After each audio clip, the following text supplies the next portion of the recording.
get so nervous. I don't know why. Hello, my friends. Welcome back to my YouTube channel. If you don't know me, my name is Sade. I am a non-binary lesbian. My pronouns are they, them, and I live in New York City and I vlog and talk about my life. On my Instagram and TikTok, I've had multiple comments and DMs of people asking me to talk about my coming out story, specifically coming out as non-binary. So that's what we're gonna talk about today. We're gonna go through my gender journey and how I got to where I am today. So I personally feel like whenever I see somebody talking about their coming out story, whether that's coming out as non-binary, lesbian, trans, pansexual, a lot of people say, I've known since I was very young, and that's just not the journey that I had. I didn't come out of the womb saying, hey, I'm non-binary, doctor, you got it wrong. It took me a while to get to where I'm at today, and I was a later in life non-binary person who came out when I was 21, and we're gonna kind of go through that journey together. So to give you a bit of a backstory, I was born and raised in Montana, and if you don't know a lot about Montana, it's very small towns, very religious, very conservative, very red, and I grew up in a very small town where everybody knew everybody, and I was definitely a tomboy. People always said I was one of the boys, and I didn't really think much of it. I grew up on a farm, I loved playing in the mud, I loved fishing, I loved camping, I loved wearing boys' clothes, but to me, I was just like my cousins. I was like my boy cousins. We were just a family that liked to be outside, and I didn't really feel connected to the boys in a gender way, but I didn't really feel connected to the girl experience either. I always felt like I was just kind of in the middle, like I was just a tomboy and I didn't think much of it. Now to fast forward a little bit, I was very delayed when it came to puberty. When I was 17, I was taken to a doctor to kind of get myself checked out and just to see what was going on, and that is when I was diagnosed with PCOS, and if you don't know what that is, that's polycystic ovary syndrome. Everyone's symptoms are gonna look different, but for me that meant very delayed puberty. My testosterone levels were very high compared to my estrogen levels. I had more masculine features, and overall I didn't get my period until I was 17, and the only reason why I got my period when I was 17 is because my doctors put me on birth control. They were just like, we need to get your period started, so we're gonna put you on birth control. But that's when I first discovered kind of how having a high level of testosterone affected me as an individual. But when I was diagnosed with PCOS, I didn't think too much of it again. I was like, oh, well, that makes sense. I was a tomboy. I have high levels of testosterone, but like, oh shit, I also now have this PCOS diagnosis I have to deal with. So after I got diagnosed with PCOS, again, I got put on birth control, which just kind of helped my hormone levels balance out, and it didn't really impact me too much when it came to my gender journey. I just feel like it's an important moment in my story because it's a big part of who I am. My high levels of testosterone are things that I love and embrace about myself, and also give me a lot of gender euphoria, but we will talk about that in a little bit. So now in my life, I am 18, I am diagnosed with PCOS, I grew up as a tomboy, but now I'm heading to college. Now in college, that's when I had first separation from my family. I went to college with my twin, but the rest of my family was 2 hours away, and I just felt free for the first time, and I felt like for the first time in my life, I got to truly be who I wanted to be and express myself in ways that I couldn't maybe when I was living at home. And I went about this in the opposite way that most people would think. I did not dig into my gender journey at all. I actually suppressed it and became a super hyper feminine person. I was not only suppressing my gender, but also my sexuality. I was very straight, and by straight in quotes, I mean straight because I was forcing myself to be with men, to dress in like barely anything and go to the frat parties to get male validation and male attention, and I just felt very lost in who I was. I did not know who I was throughout my 4 years of college.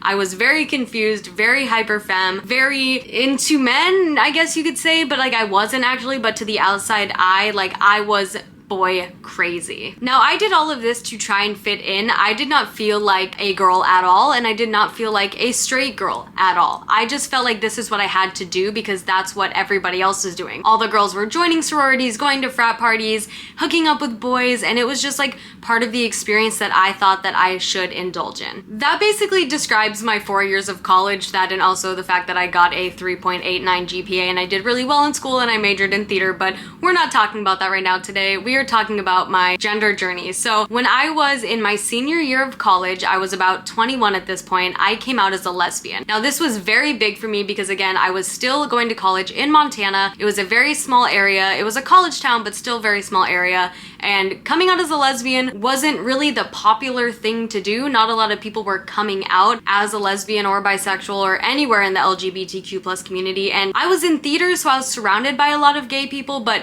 it still wasn't very normalized and I felt very lost. So from the time that I was born until the age of 21, when I was about to graduate college, there wasn't really any gender crisis going on. There was more of a sexuality crisis of like, oh my God, am I gay? Taking the like, am I gay quizzes. I was just so confused in my sexuality that gender was not on my mind whatsoever. That's not until 2019 when I graduated college and I took the leap and I moved to New York City. When I moved to New York City, the first thing that I did when my family left me after helping me move was I went to H&M and I walked into that store and I went to the men's section and I started buying men's clothes. That was something that I was so afraid to do when I was like around my family or in college. I don't know why, but I was like terrified about the idea of even shopping in the men's section. Like I didn't want to be judged. I didn't want to be seen as like weird or different. So literally the first thing I remember is purchasing men's clothes for the first time. Now this is kind of what like sparked the whole gender journey for me. And it's like such a weird moment to look back on because I was literally just purchasing clothes. Like I probably spent like 30 bucks on men's clothing, but like that for me really opened a door of who am I in terms of my gender. So to give you a little bit of a timeline, I moved to New York City in November of 2019. I was living my life as a masculine lesbian for a couple of months until March 2020 hit. We all know what happened. There was a global pandemic that shut the world down. Now I was living with a couple of roommates in New York, and during the pandemic, once it was starting, people were realizing that this might be a long-term thing. So my roommates decided to go back home and be with their families, which left me and my cat T all by ourselves. It was a very isolating time for myself. I was just alone with my cat, and due to my job being in theater, the pandemic shut my area of career down and I just felt like I was lost and I had nothing to do. So I started to experiment with my style a bit more, which led me to chopping my hair off. This is what it looked like. I did it myself with just a pair of scissors, which I was really proud of, by the way. I chopped my hair off and decided to download TikTok. Now, TikTok plays a huge role in my life, especially when it comes to my gender journey, which is crazy that like an app would have such a huge impact on me as a person, but it really did. Being from a small town in Montana, there wasn't a lot of LGBTQ plus representation. I knew that gay people existed. I knew that lesbians existed. I heard of trans people, but never actually met one that I know of. And it was like I was like needing to see representation to feel heard, valid, and to be able to experiment and explore this different side of me. Now, when I tell you that the For You page right away was like, I know who you are, Sade, before you even know who you are. When I downloaded TikTok, the only videos that I was seeing on my For You page were lesbians and non-binary people. As I was scrolling my For You page and seeing different videos and content ideas, it inspired me to start creating content on TikTok. And it's something that I honestly never thought I would do, but always wanted to do, which is social media creation. I was always too nervous to do it because I thought that people would judge me. But in the middle of a pandemic, when you have nothing else to do, I was like, screw it. I want community. I want to feel connected. I want to meet friends. So I'm going to start posting on TikTok to create a community for myself in this very lonely, isolating time. If you're like a long time follower of me, like following me since 2020, 2021, even a little bit into 2022, you will know that like I was chronically online. Everything that I was doing was on TikTok. I would go live every single day for like hours on end and just talk to people because that's all I had. So I would go on TikTok live, I would chat with people,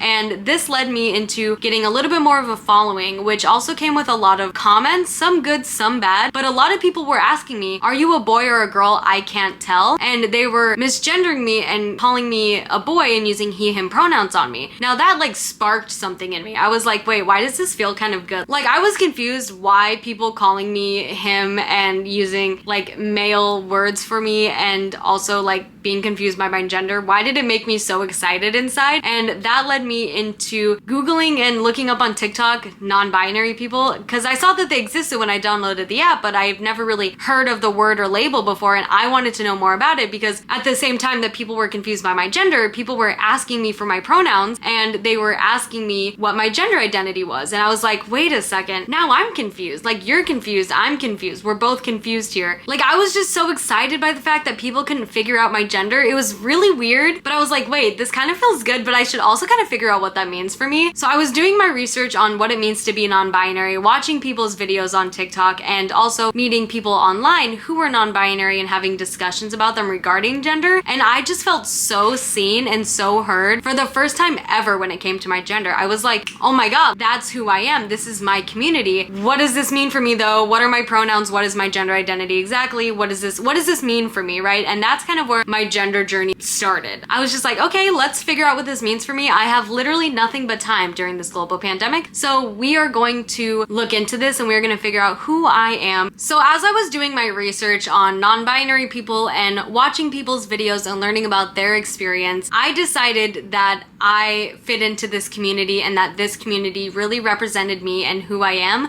And I decided to come out with she, they pronouns, but not identifying yet as non-binary. So I was just living my life using she, they pronouns, but the only people that knew my pronouns were she, they were those who followed me on TikTok. That is exclusively how I came out using those pronouns. And as I was talking with people on my TikTok lives and in my comment sections and on other people's comment sections, I was like, wait, like these pronouns actually feel really good for me because people are using she and they pronouns for me. I really like this. But now what does that mean for my gender expression? And unfortunately, and sometimes still to this day, the representation for non-binary people on the internet is solely leaning in one direction, which is masculine. And that's where I had a problem because I was already kind of exploring my masculine side, but I felt like I had to be like hyper masculine. I had to have my hair super short. I have to wear super baggy clothes. I can only shop in the boys section. I can only wear boys underwear because that's unfortunately the only representation that I saw for non-binary people back in 2020. And I'm not gonna lie, it confused me. And I definitely altered myself to be somebody that I wasn't due to the inaccurate representation of non-binary people online. I felt connected to them in a verbal sense where what they were communicating about their gender internally matched what I was feeling internally, but I felt like I had to match them externally to be valid within the community. Now, during the pandemic, I got into a relationship. It was long distance. I was in my very first lesbian relationship, but the person that I was dating was very conservative, not like voted conservative, but was very conservative in terms of the way that they viewed the community and the way that they viewed themselves and the way that they viewed the world. My ex fully did not believe that non-binary people existed. So I didn't tell my ex about my TikTok because I was scared. I was scared in the relationship and I was scared by her that if she ever found out that I identified as something other than a cisgender woman, that there would be some backlash by her. And I was scared of her and there was a lot more to that relationship than I will ever share online. But it was very confusing for me because I was hiding this part of myself from my girlfriend, from my family, from basically everybody offline. I was kind of felt like Hannah Montana, like I was living two lives. Like I was out of the closet on TikTok, but in my real life, I was fully shoved in a closet and I was still she, her, and I was still a woman. But online, I was she, they, maybe non-binary. I was kind of living two different lives and it was very confusing to kind of handle both of them. And it was helpful in a way, but it was also like I was feeling shoved down and like suppressed because I felt like I couldn't be who I actually am. And it led to even more confusion. So at one point in my relationship, my girlfriend at the time found my TikTok. Now, my girlfriend didn't have TikTok, but one of my videos went very viral and was sent to her by somebody else and went, oh my God, look who this is. And she clicked on my profile and saw my pronouns as she, they. And that did not go over well, okay? She messaged me and was like, you're not a they, them. They, them doesn't exist. You are she, her. You are a woman. And I was like,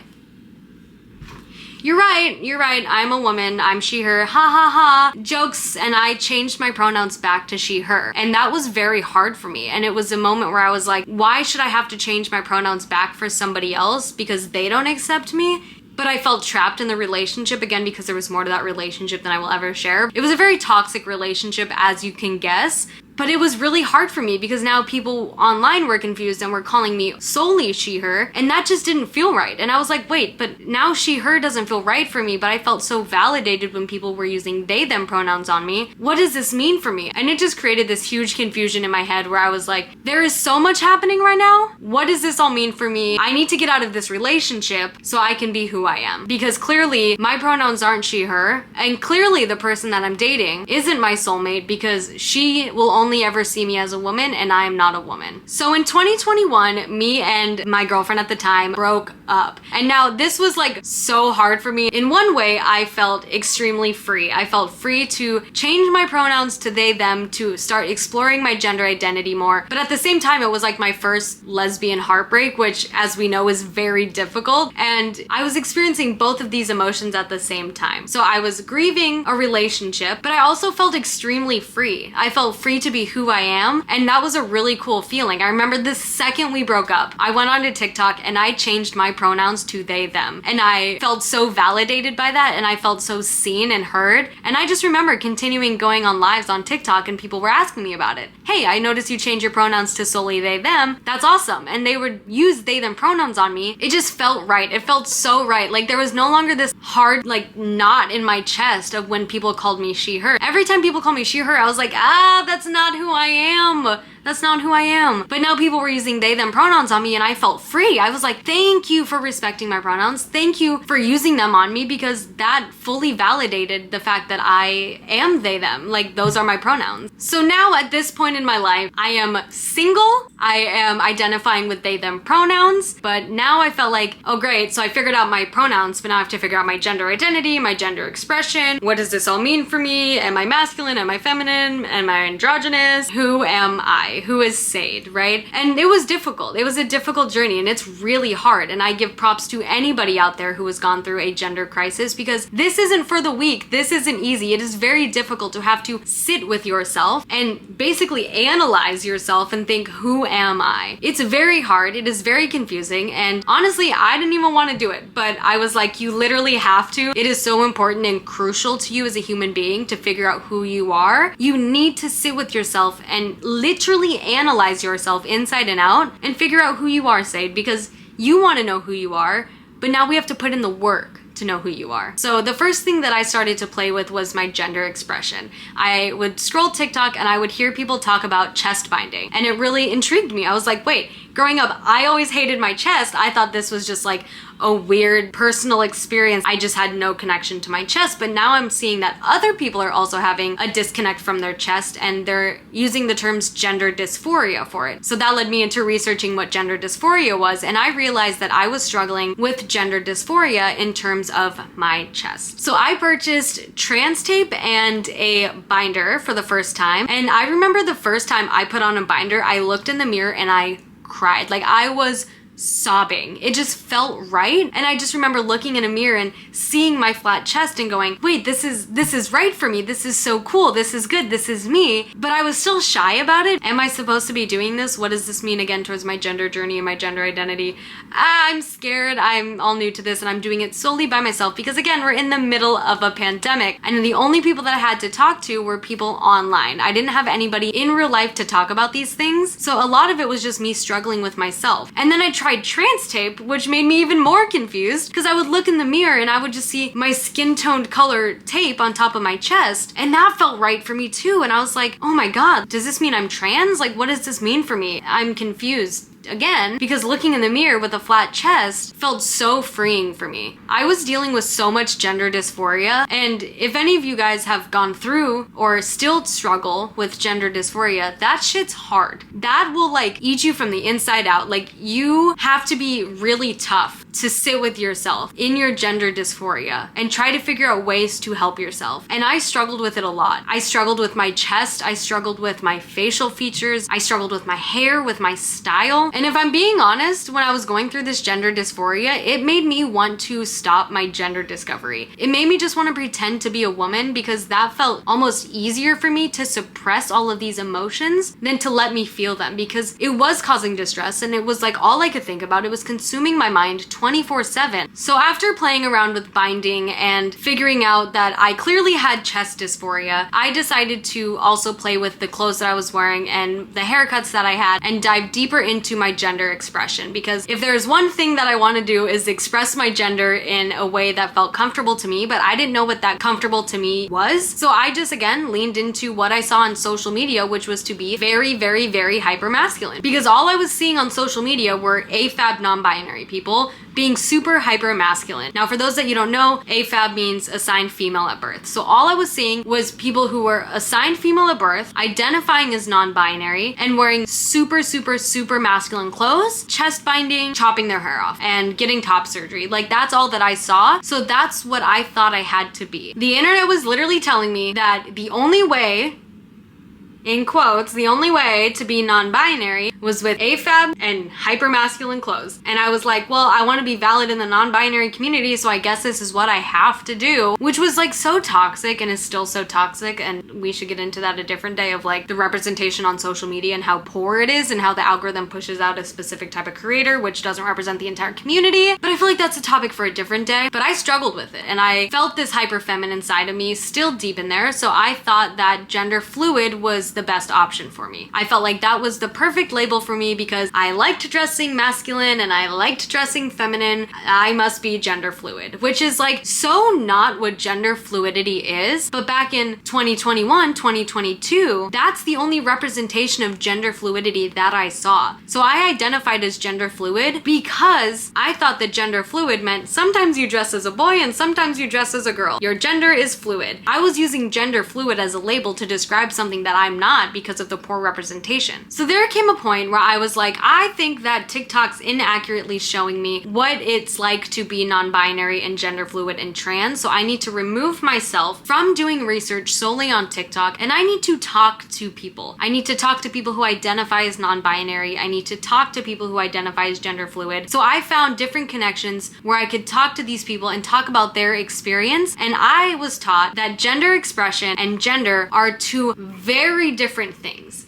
And that gender fluidity is about gender, not gender expression. And I went, you know what? That makes so much sense because it's literally gender fluid, not gender expression fluid. Like it's literally your gender. Like if you identify as gender fluid, your gender is fluid. Your gender expression might be fluid too, but it's your gender. It's inside, not outside. I was like, duh, like a light bulb went off in my head. Girls can be masculine and boys can be feminine. Non-binary people do not have to look or dress or act a specific way because gender and gender expression are literally two different things. It just like something clicked in my head and I was like, Jesus Christ. I was so into doing what TikTok said I have to do to be seen as valid. And I was just doing such a disservice to my gender identity and my gender crisis by like believing everything I saw on the internet. That's why it's so important when you're going through a gender crisis in your gender journey to talk to people outside of TikTok videos and your algorithm and learn more about the community because it will help you more than you know. If I were just to follow what I saw on TikTok, I would be a completely different person to this day. You need to get out there and you need to talk to people within the community and people who have that experience and aren't just posting 7-second videos on the internet. So now that I'm realizing that gender and gender expression are two different things, I'm realizing that non-binary does not equal masculine and that you can be assigned female at birth and be non-binary. You can be assigned male at birth and be non-binary. You can be feminine and be non-binary. You can be masculine and be non-binary. You can be androgynous and be non-binary. There are so many beautiful ways to be non-binary. So when I went back to the drawing board, I decided to present more androgynous. I wanted people to see me and to be confused by me because that's when they would ask my pronouns and would just use they, them pronouns on me, and it felt really validating because I didn't have to come out to them. They just kind of assumed I was non-binary, which again is so toxic. I realize this,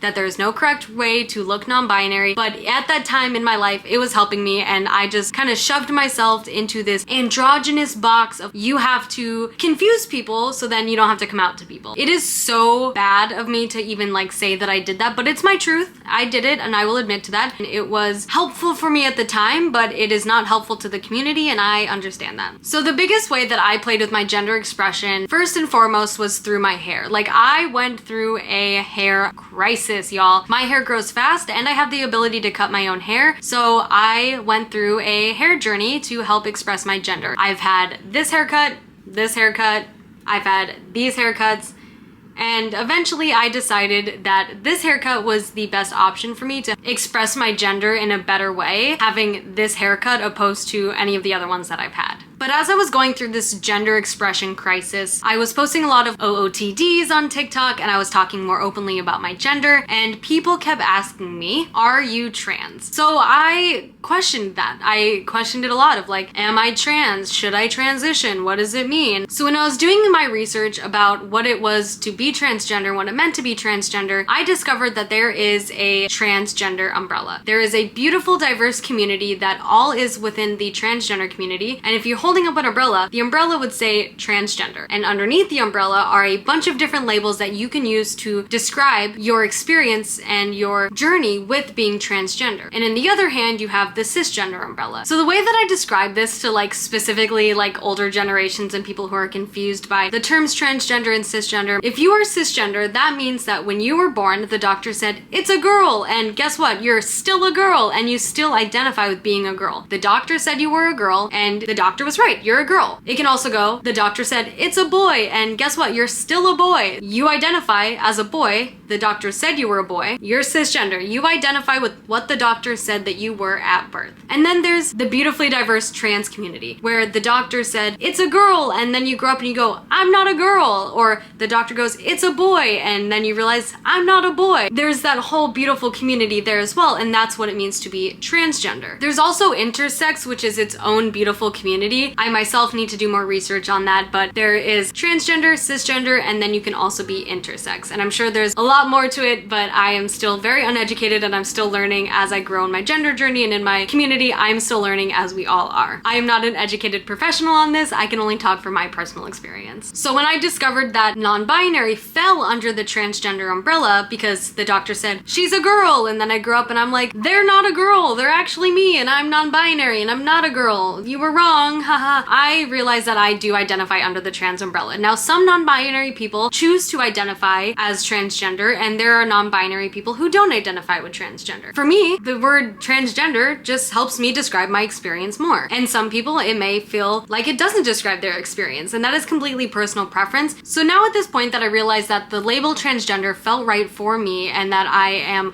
non-binary and also transgender, people on the internet, as I was openly discussing it, would ask me, are you gonna start testosterone? Are you gonna transition? Are you gonna have surgeries? Like, what's your journey look like? Like, tell us. And the answer to this day is still, I don't know. Do I wanna start testosterone? Probably not, okay? I already have a high level of testosterone from my PCOS, and the symptoms that I have from my PCOS and my high testosterone are gender euphoric to me. They cause me a lot of gender euphoria, and I don't see any reason to up my testosterone levels even more. And in terms of surgeries, top surgery is still on the table for me. It is still something that I'm actively considering, but right now with my insurance and my financial situation, it is just not in my head because it is not something that I can do at this moment. I don't know when I'd be able to afford it or be able to sit down and have the time to truly think about it and talk to a therapist about it, but it's not off the table, but it's not in my foreseeable future. So as I'm going through all of this gender crisis of my gender expression and figuring out I'm trans and non-binary, I was in a relationship. Okay, a different one than the one previously. And me and that person eventually broke up, and I have never felt so free than since that relationship ended. Like, if I'm being honest, the person that I was dating was almost too supportive of my gender journey. Like, you can be supportive, and then you can be my ex who was like almost too supportive and was like, yes, you should get top surgery. Yes, get top surgery. You look so good with your binder on. Like, yes, you should get top surgery. Calling me handsome and pretty boy and using all of these terms and words for me that honestly weren't helpful to my gender journey. And it felt like, again, I was being shoved into a box that I didn't belong to. And it was really, really, really hard to be in that relationship while also discovering my gender for myself. They saw me struggling in my gender journey and was using terms and words for me that didn't feel comfortable for me while over excitingly telling me that I should get top surgery, helping me look into places to get top surgery when I wasn't ready for that. But it almost felt like I was being forced to look into it. And it got to the point where I don't know if it's her fault or not, but she was so supportive that it almost felt like she was transitioning me into being her ideal partner. And I don't know if it was intentional from her or not, but it was definitely happening. Like, there were so many words and terms that she was using for me that I felt so uncomfortable with. And I would wear like a lacy bra instead of a binder, and she would be like, where's your binder? You should put your binder on. Do you want me to wash your binder for you? I'll wash your binder for you. Do you want me to help you put trans tape on? Again, I don't know if it was purposeful, but it was very weird and it was not helpful to my gender journey. So when we broke up, again, I felt free to explore my gender and my gender identity. And it was like another beautiful like poof moment where I was like, oh my God, clean slate. I get to start over. Who am I again? After we broke up, when I'm telling you, I didn't really ever wear a binder. I didn't. And I still rarely wear binders. I was wearing a binder for so long that I almost forgot what it was like to not wear a binder. And yes, I still have that chest dysphoria, but I also sometimes want to wear like pretty lacy bras, and sometimes I want to wear a sports bra, sometimes I want to wear a binder, sometimes I want to wear little lingerie lacy bras, and I feel comfortable in it. It feels like it's right for me. My gender expression is so fluid that I want to have the freedom to sometimes wear a binder and sometimes not, because sometimes I have gender dysphoria in my chest and sometimes I don't. Sometimes I feel really connected to my chest and I feel like it makes the outfit better and it makes my gender expression better, and sometimes my chest does the opposite, and sometimes I feel like my chest is literally ruining my outfit today and it's giving me dysphoria, and I have the options now to bind or not to bind without feeling judged or forced to dress in a specific way. That I am very fluid in my gender expression, and that's just what feels right to me. So I started labeling myself as non-binary trans with a gender fluid expression, and that's just what feels right for me, because that's not putting me in any boxes, right? I am non-binary. There is no question about that. My pronouns are they, them. There is no question about that. I feel very comfortable in those things. I also feel very comfortable with identifying as transgender. I have no question about that. The only thing that was causing confusion was my gender expression. So allowing myself to call myself transgender, non-binary with a gender fluid expression just felt right for me, because it's just, I'm very fluid in my gender expression. Some days I'm gonna be very girly, some days I'm gonna be more masculine, and that's okay, because again, we have the freedom to do that as human beings. Regardless of your gender, you have the freedom to do that. So a little over a year ago, but I think less than 2 years ago, I became really close friends with two of my coworkers who are non-binary, and it was like so cool for me because I felt like it was the first time that I was meeting like openly non-binary people for the first time face to face, and they both have very different journeys with their non-binary identity and both have very different gender expressions. Andy and Peyton, if you're watching this, I'm talking about you two. You both have had like such an impact on my journey, and I'm not sure if I've ever told you both that, so if you're just seeing this for the first time, you both have.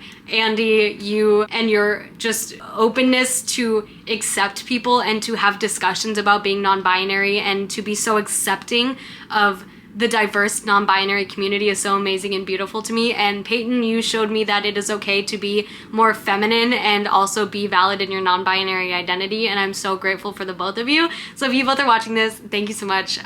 You both had a crazy impact on my journey, and I'm forever thankful for both of you for that. Now, Peyton specifically, identifying as non-binary and being very feminine, opened up my eyes to being able to be a very feminine non-binary person, because I looked at Peyton, and I still look at Peyton, and I go, that's a non-binary person. Their pronouns are they, them, and they get to express their gender in a very feminine way, and it is so beautiful to me. And that made me realize that I can reintroduce feminine pieces back into my wardrobe and to dress feminine, and people will still see me valid as non-binary. And that is also why it's important to try to meet non-binary people in real life and have discussions with them and see the diverse and beautiful and fluid community that is the non-binary community.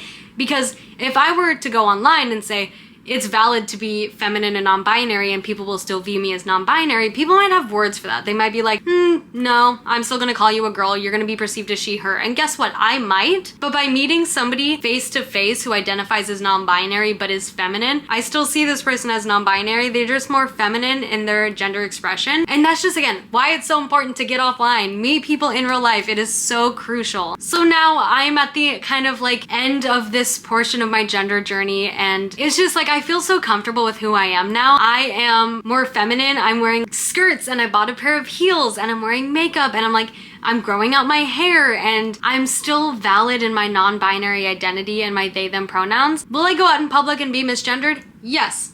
All the time. All of the time. But is that okay? Sure. Am I gonna ever meet these strangers again? Probably not. If I'm going to a restaurant and they say, hi ladies, what can I get for you? And I'm with a bunch of like my girlfriends, they're never gonna meet me again. I don't really care if the server misgenders me. It's gonna happen. People are very binary in their way of thinking. They're like, she, he, I have 2 seconds to guess it. And that's unfortunately the society that we live in, but I have grown to kind of accept that while also challenging that.